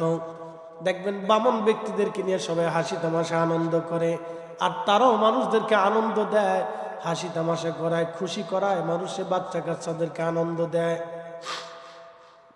হযরত জুলাইবি রাদিয়াল্লাহু তাআলা ধীরে ধীরে যৌবনে পদার্পণ করলেন।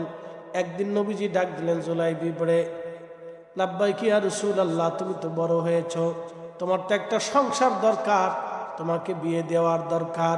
জুলাইবিব বলে, ইয়া রাসূলুল্লাহ, আমার মতো নিগ্রো কালো বামন বেঠে পরিচয়হীন বংশহীন সংসারহীন সম্পদহীন এমন একটা ছেলের সাথে এই মদিনার কেউ মেয়ে দেবে না।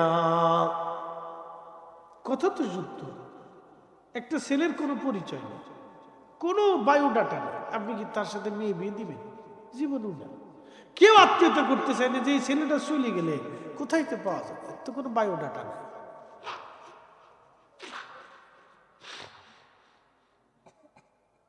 আল্লাহ রসুল বললেন, জুলাইবিব, আমি তোমার বিবাহের ব্যবস্থা করব।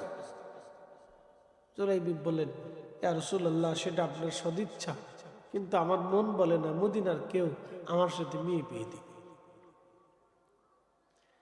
তা আল্লাহ রসুল, মদিনার এক আনসারী ধনাঢ্য ব্যক্তি, তার ঘরে একজন সুন্দরী, পরমা সুন্দরী একটা মেয়ে ছিল। মদিনার মানুষ এমনি সুন্দর, অরিজিনাল মাদানী যারা, তারা এমনিতে সুন্দর, 2 নম্বর তারা খুব ভদ্র এবং তারা খুব শরীফ এবং আত্মমর্যাদাশীল। মদিনার মতো পৃথিবীতে কোনো জাতি গোষ্ঠী নাই তারা এতটা আত্মমর্যাদাশীল এবং এতটা ভদ্র এবং শরীফ। মদিনার মানুষের মতো পৃথিবীর কোনো জাতি গোষ্ঠী আপনি পাবেন না, দুনিয়ার কোথাও পাবেন না। আর মদিনার নারীদের মতো এত ভদ্র পর্দানিশীল পৃথিবীর কোনো নারী আপনি পাবেন না। একবারে সোজা হিসাব, যদি পান তো ঘড়ি বাদ দিয়ে চুরি বলবো, পাবেন না আপনি।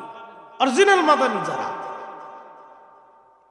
অরিজিনাল মাদানী সন্তান বাচ্চা যদি দেখেন মদিনাতে, দেখবেন চুপচাপ বসে থাকবে, ওরা হই হুল্লাও করে না। ওরা মসজিদে নবীর আশেপাশে দৌড়াদৌড়ি পারাপারি হই হুল্লা চিল্লে পাল্লাও করবে না। ওটাই পৃথিবীর বিভিন্ন জায়গা থেকে বাচ্চারা যায়, ওরাই একটু দৌড়াদৌড়ি পারাপারি করে। কিন্তু মদিনার অরিজিনাল মাদানী যারা, তারা রাসূল করিমের রওজার আশেপাশে সীমানার ভিতরে কোনো চিল্লে ফলো করে না, উচ্চ বাচ্চা শব্দও তারা করে না। মনে রেখেন, এরা রাসূল করিমকে এতটাই সম্মান করে এবং ভালোবাসে এবং কিয়ামত পর্যন্ত এরকম চলতে থাকবে।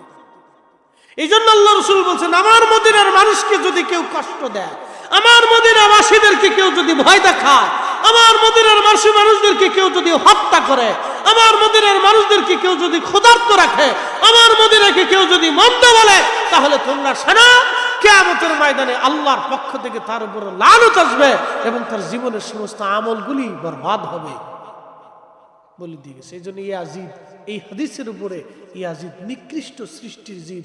ইয়াজিদের জন্য কেউ যদি দোয়া করে তাহলে হলো পৃথিবীর সর্বশ্রেষ্ঠ দাজ্জালের অনুসারী ও শতান ও কাজ্জাব ও মিথ্যাবাদী। ওর জুতা দিয়ে বাইরে গিয়ে স্টেজ থেকে নামাইতে হবে।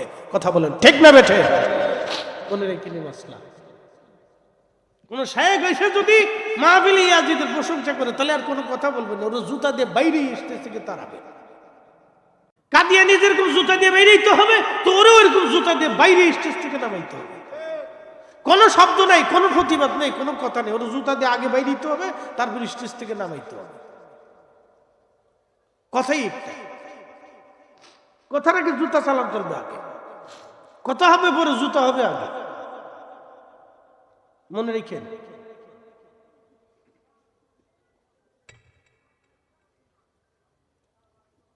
তো খুব মনোযোগ দেন।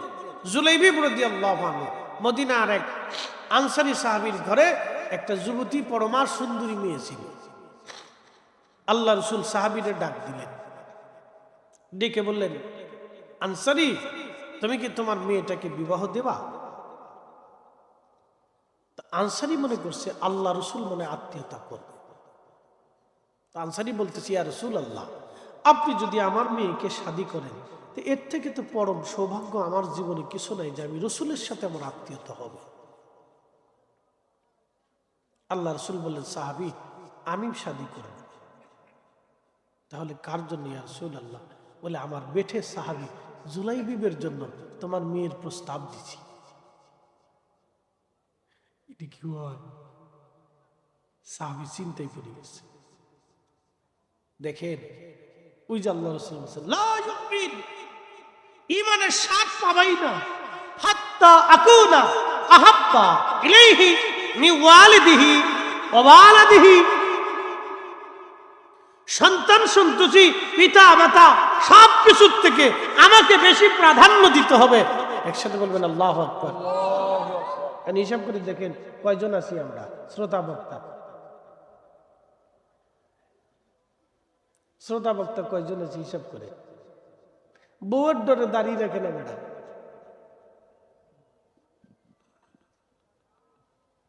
ডান্ট মাইন্ড, মনে কিছু নেই, মন খারাপ করার কিছু নেই। কারণ দাড়ি যদি না থাকে তো মন খারাপ করে না। আপনি দাড়ি কেন রাখেন না? বউ আছে, ওয়াইফ আছে, তা পছন্দ করে না, রাখবো নে, একটু বয়স হল। আচ্ছা, আমি যে দাঁড়িয়ে রেখেছি আমার বউ কি পছন্দ করে না? আমার বউ গেছে কেন? আপনার বউ তো যায় না, জীবনে কোনোদিনও গেছে না।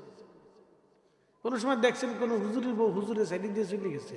না, দেখবেন না, খুব কম। 100-র ভিতরে একজনও পাইতেন না, খুব কম পাবে। হুজুরকার বউ হুজুরের সাইডে দিয়ে যায় না, পিছনে কারণ আছে।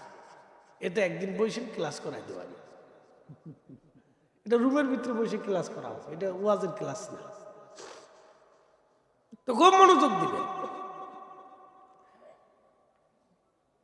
আল্লাহ রসুল সাহাবীকে প্রস্তাব দিলেন। সাহাবী মনটা নরম করে বললেন, ইয়া রাসূলুল্লাহ, আমার স্ত্রী আছে, মেয়ের মা আছে, তার সাথে পরামর্শ ছাড়া আমি কোনো সিদ্ধান্ত দিতে পারবো না। রসুল প্রস্তাব দিছে, সাহাবী প্রস্তাবটাকে সরাসরি নাকচ করে নেই, কিন্তু স্ত্রীর উপর চাপাই দিছে।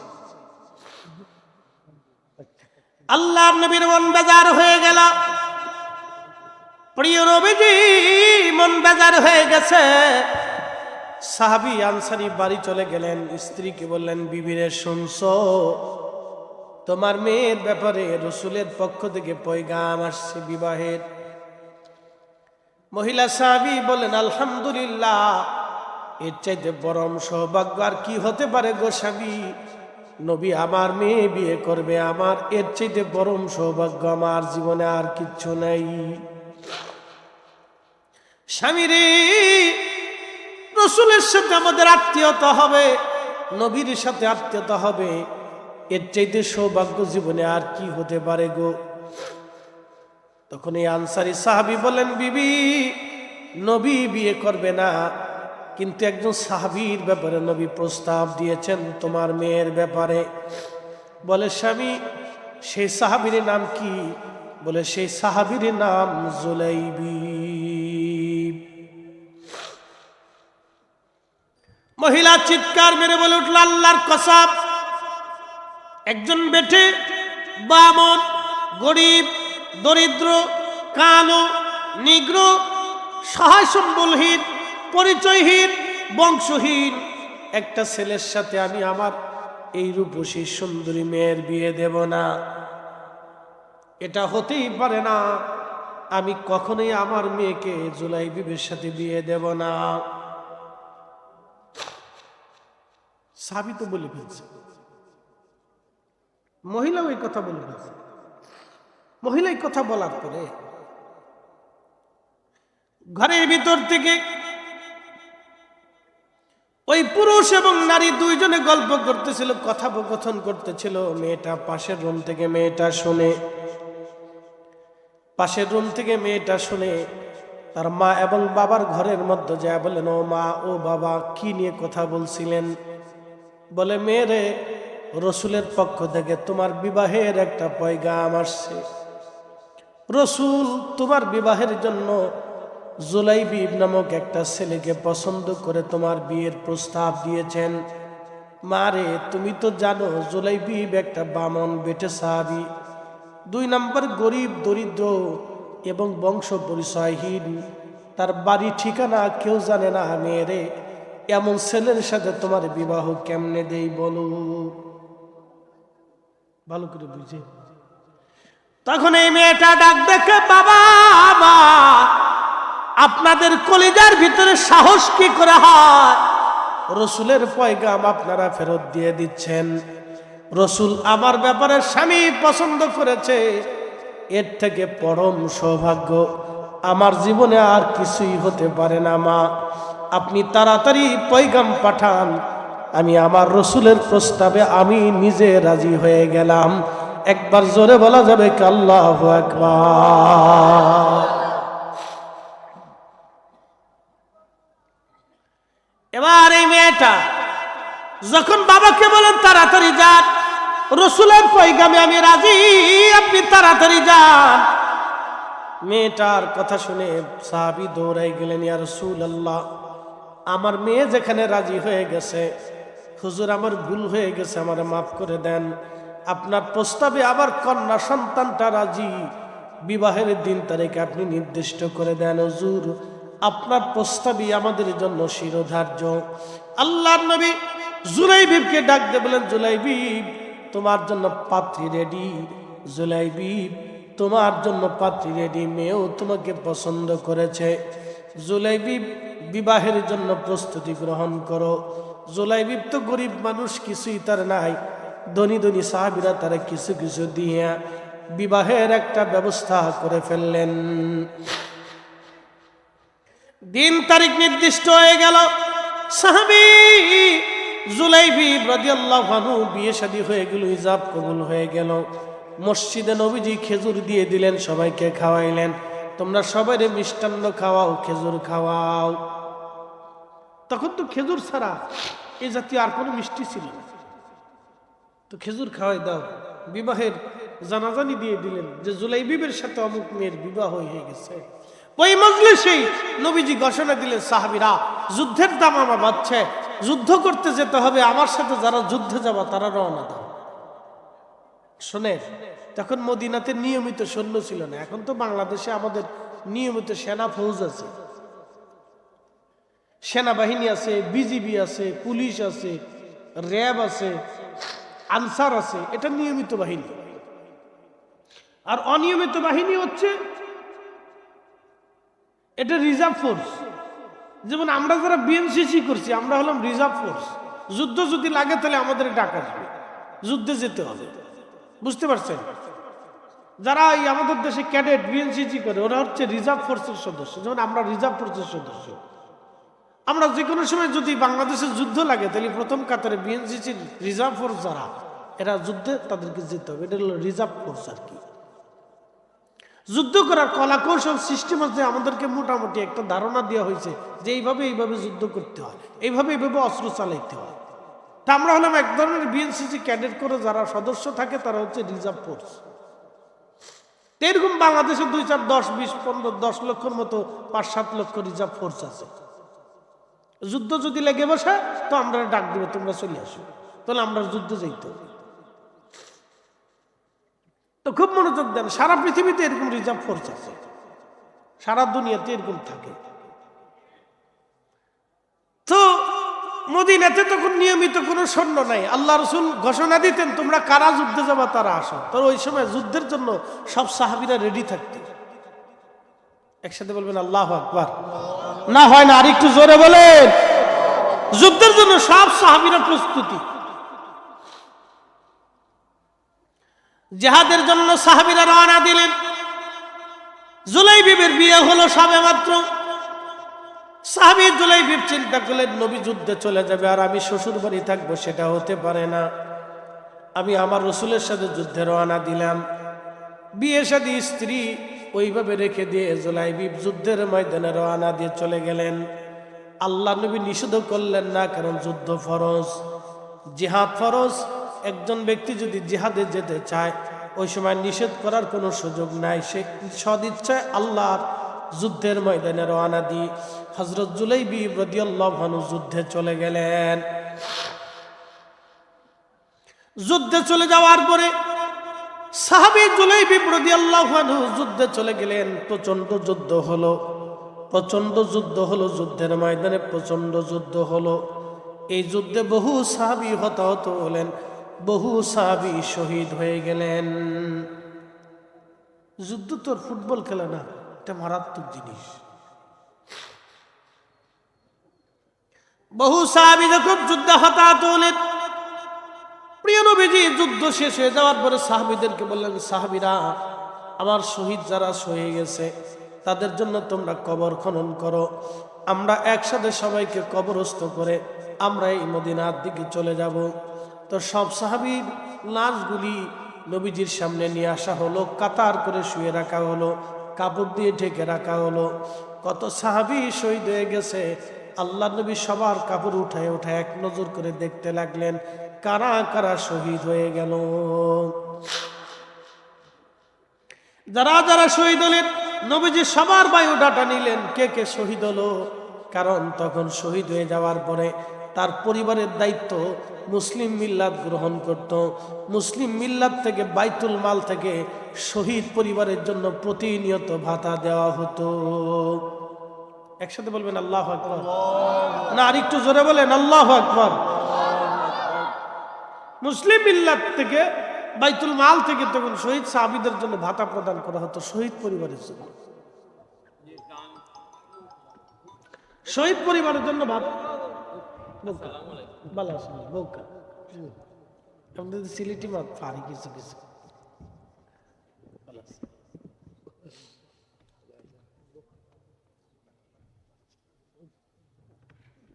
তো খুব মনোযোগ দিয়ে। তো যারা যুদ্ধে জীবন দিছে তাদের পরিবারদেরকে বাইতুল মাল থেকে ভাতা প্রদান করা হতো। আমাদের স্বাধীনতার যুদ্ধে যারা জীবন দিছে মুক্তিযোদ্ধা তাদের পরিবারের জন্য ভাতা প্রদান করা এবং তাদেরকে সুযোগ সুবিধা দেওয়া এটা ইসলামের বহির্ভূত কোনো কাজ না, এটা আল্লাহর রুলসই আছে। যারা যুদ্ধে শহীদ হবে তাদেরকে দেশের জন্য যারা জীবন দিবে, ইসলামের জন্য যারা জীবন দিবে তাদের জন্য রাষ্ট্রের পক্ষ থেকে ভাতা প্রদান করা শহীদ পরিবারের জন্য এটা আল্লাহর প্রথা। তাদেরকে সুযোগ সুবিধা দেওয়া এটা আল্লাহর পক্ষ থেকে সৃষ্টি। তো সবার বায়োডাটা নবীজি নিলেন, কিন্তু নবী দেখলেন জুলাইবিব রাদিয়াল্লাহু আনহু নাই। সাহাবীদেরকে বলেন সাহাবীব আমার বেটে সাহাবী জুলাইবিব কোথায়? বলে হুজুর জুলাইবিবকে খুঁজে পাওয়া যায় না। আল্লাহর নবী রহমতের নবীজি বললেন সাহাবীরা রে তোমরা আমার জুলাইবিবকে খুঁজে নিয়ে আসো। হযরত জুলাইবিব রাদিয়াল্লাহু তাআলা আনহু তখন যুদ্ধের ময়দানে শহীদ হয়ে কাফেরদের লাশের নিচে পড়ে আছেন। জুলাইবিব রাদিয়াল্লাহু আনহুকে সাহাবীরা তন্ন তন্ন করে তালাশ করে খুঁজে দেখলেন জুলাইবিব শহীদ হয়ে কাফেরদের লাশের নিচে পড়ে আছে। ছোট্ট মানুষ, লাশের নিচ থেকে টেনে বের করে নিয়ে আসা হলো। জুলাইবিব শহীদ হয়ে গেছে। আল্লাহর নবী বললেন সাহাবীরা রে আমার জুলাইবিবের কাফন দাফন তোমরা করবা না, আমি নিজে হাতে করব। কারণ আমি তার বিয়ে দিয়েছিলাম, সে সংসারে না করে আমার সাথে যুদ্ধের ময়দানে চলে আসছে। আল্লাহ নবী নিজে কাঁধে করে তারে কবরে নামাইলেন। কবরে নামাইয়া নবীজি কাঁদতে লাগলেন সাহাবীরা আমার জুলাইবিব আমার মহাব্বতে আজকে জীবন দিয়ে দিল। আল্লাহর নবী চলে আসলেন মদিনাতুল মুনাওয়ারাতে। আসার পরে যে মেয়েটা নবীজির কথায় বিয়ে বসছিল ওই মেয়ের জন্য মসজিদে নববীতে বসে নবীজি দোয়া করতে লাগলেন আল্লাহ আমার কথায় জুলাইবিবকে পছন্দ করে এই মদিনার এক আনসারী মেয়ে আল্লাহ আমার জুলাইবিবকে শাদী করেছিল কিন্তু আজকে সে বিধবা হয়ে গেছে। আমি রসুল তোমার কাছে দোয়া করি আল্লাহ তার জীবনটাকে কঠিন করে দিও না, তার জীবনটাকে বরকতময় করে দাও, তার জীবনটাকে তুমি সুন্দর করে দাও, তাকে সম্মানিত বানায় দাও। এইভাবে নবীজি তার জন্য দোয়া করলেন। সারা মদিনায় সংবাদ হলো ওই মেয়ের জন্য রসুল দোয়া করছে। এই কথা শুনে সারা মদিনার থেকে কয়েক শত প্রস্তাব আসলো যে হুজুর আমাদের ঘরে এই মেয়েটাকে বিয়ে দিয়ে দেন। কারণ রসুল যেই মেয়ের বরকতের জন্য দোয়া করে এই মেয়ের সাথে ভাগ্যবান মেয়ে আর দুনিয়াতে নাই। নবী যার জন্য দোয়া করছে সে জান্নাতি মেয়ে। একসাথে বলবেন আল্লাহু আকবার। কয়েকশো পরিবার থেকে প্রস্তাব আসছে সারা মদিনার ভিতরে, আনসারীদের ভিতরে এই মেয়ের থেকে সম্মানিত মেয়ে আর কেউ ছিল না। যে রাস্তা দিয়ে যাইতো সবাই তার জন্য দোয়া করতো যে তুমি সম্মানিতা, যে রসুল তোমার বরকতের জন্য দোয়া করছে। বুঝতে পারছেন? তো সাহাবের এইভাবে রসুলের জন্য জীবনকে কুরবানি করে দিয়েছেন। আল্লাহ সেই পথে আমরা কবুল করুক, জোরে বলেন আমিন। ইশকে রসুল দিয়ে এটার নাম হচ্ছে মহাব্বতের জাতি। কলিজার ভিতর থেকে রসুলকে মহাব্বত করা, মহাব্বতে জাতি, এটা মহাব্বতের জাতি। আল্লাহ আমরা মহাব্বতের জাতি গ্রহণ করার তৌফিক দিক, জোরে বলেন আমিন। এই মাদ্রাসা আপনাদের জন্য আমানত। যদি মাদ্রাসার জনাব শাহ আলম সাহেব প্রতিষ্ঠা করেছেন, তিনি অর্থবিত্ত দেন, সবাই আপনারা মিলেমিশে কম বেশি করে দেন, কিন্তু তারপর এটা আমাদের সবার দায়িত্ব। ভাই আমরা একদিন সবাই কবরে চলে যাব। এই যে সম্পদ উনি রেখে গেছেন এই সম্পদটা উনি আল্লাহর পথে ব্যয় করে গেছে। এই সম্পদ কিয়ামতের ময়দানে কথা বলবে। এই মসজিদ, এই মাদ্রাসা সেদিন দাঁড়ায় যাবে, রব্বি আমরা যে প্রতিষ্ঠিত করছিল তার মাফ না করা পর্যন্ত আমরা ধ্বংস হব। এখান থেকে যতগুলি ছেলে কোরআনের হাফেজ হবে, আলিম হবে এবং কোরআন শিখবে, হাদিস শিখবে, সে 100 বছর পর্যন্ত যদি আমল করে, তাহলে 100 বছরের আমলের নেকি এই শাহ আলম সাহেবের আমল নামায় যোগ হবে। এবং আপনারা যদি 1 টাকাও দেন তাহলে আপনাদের আমল নামাতে যোগ হবে। আপনারা যদি 1 কোটি টাকাও দেন তাহলে 1 কোটির সমত পরিমাণে আপনাদের আমল নামায় যোগ হবে। একসাথে বলবেন আল্লাহু আকবার। আপনাদের আমল নামাতেও যোগ হয়ে যাবে। এই জন্য আপনারা এই মাদ্রাসায় সহযোগিতা করবেন, এই মাদ্রাসায় অর্থবিত্ত দিয়ে আপনারা শরীক হবেন। আল্লাহ আপনাদেরকে তৌফিক দিক, জোরে বলেন আমিন। আল্লাহ আপনাদেরকে সাহায্য করুক, আরো জোরে বলেন আমিন। আপনারা দিবেন, বেশি বেশি করে দানের হাতকে মাদ্রাসার জন্য প্রশস্ত রাখবেন এবং দেখভাল করবেন। একটা গাছ আপনারা লাগান, এই গাছ আপনারা লাগাইয়া গাছের ফল ভোগ করার জন্য আশা করেন। তো মাদ্রাসা লাগাইছেন, মাদ্রাসা দিয়েছেন, এই মাদ্রাসার ফল আপনি আখিরাতে পাবেন, কিয়ামতের ময়দানে পাবেন। আচ্ছা বলেন তো, মরণ আসবে কিনা? একসাথে বলেন, জোরে বলেন, আপনাদেরকে বুঝাই, মরণ আসেনি? আচ্ছা আমরা মায়ের পেটে ছিলাম কিনা? তো মায়ের পেটে যেহেতু ছিলাম, মার পেট যেমন সত্য, দুনিয়ার যেমন সত্য, মৃত্যু যেমন সত্য, কবর এরকম সত্য, আখিরাত এরকম সত্য। মনে রেখেন এটা। আপনারা যে নিয়ে যাবে সে মালাকুল মউত, যার হুকুমে নিতেন রব্বুল আলামিন। আপনার বডির থেকে নিয়ে যাওয়ার সময় আপনার বডি নেওয়া হয় না, আপনার আত্মা নিয়ে চলে যাওয়া। এই আত্মাটা আপনার আমার সামনে যে হাজার হাজার আত্মা রয়েছে, বসে রয়েছে, কিন্তু আত্মা দেখা যায় না। কিন্তু আত্মা যে চলে যাবে এটা সত্য, যে নিয়ে যাবে সেও সত্য, যার হুকুমে নিবে সেও সত্য, যেই জগতে নিবে সেই জগৎও সত্য। আমরা মার রেহেমে ছিলাম, এটাও সত্য। রেহেমে আসার আগে রুহের জগতে ছিলাম, এটাও সত্য। তাহলে রবের দরজাও সত্য, জান্নাতও সত্য, জাহান্নামও সত্য, শাস্তিও সত্য। যেহেতু সূর্যের আলো দিয়ে আল্লাহ আলো দেয়, তাহলে বেহেশতের ভিতরে আল্লাহ আলো দিবে। যেহেতু আল্লাহ আগুন দিয়ে আমাদেরকে রান্না বান্না করে, আগুনে হাত পা শরীর পুড়ে যায়, অতএব ওই আগুন দিয়ে আল্লাহ আমরা শাস্তি দিবে। বুঝতে পারছেন? অতএব শাস্তিও সত্য, জান্নাতও সত্য, জাহান্নামও সত্য। এই জন্য আখিরাতের মুক্তির জন্য এই মাদ্রাসাটাকে সন্তানের মতো আদর করবেন। আল্লাহ তৌফিক দিক, জোরে বলেন আমিন। আল্লাহ তৌফিক দিক, আরো জোরে বলেন আমিন।